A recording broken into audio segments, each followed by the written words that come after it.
देखो मु तारिणी मंदिर सामनार दृश्य देखौची आपण भाबुथुबे मु मंदिर पाखो वीडियो बनौची ना जने अछंती भक्त अछंती दी जण अछंती एवं बहुत दूर रु आसीचंती एवं तांकर 12 वर्षर गुटे जो पदयात्रा रहितिला ता बहुत सुंदर भाबरे से परिपूर्णता करि पारिचंती आ सेति पय देखंतु हम पाखरो चालन ता साथे कथा। नमस्कार आज्ञा। नमस्कार। जय मां तारिणी। जय मां तारिणी। आज आपनकर जो मां को पई जो पदयात्रा केमिति कोन रहितिला 12 वर्ष से बाबद रे कहले।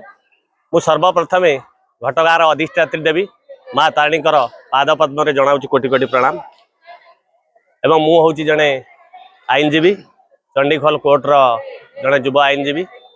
मु दीर्घ आज की 12 वर्ष हो जीवो आम ग्राम रे एमती कथा पड़ू पड़ू गोटे मानसिक पड़िला जे एमती कोरोना रोग आसुची एमती अनेक रोग आसुची प्राकृतिक विपर्य आसुची ता रक्षा करिया पई आमे समस्ते गोटे पदयात्रा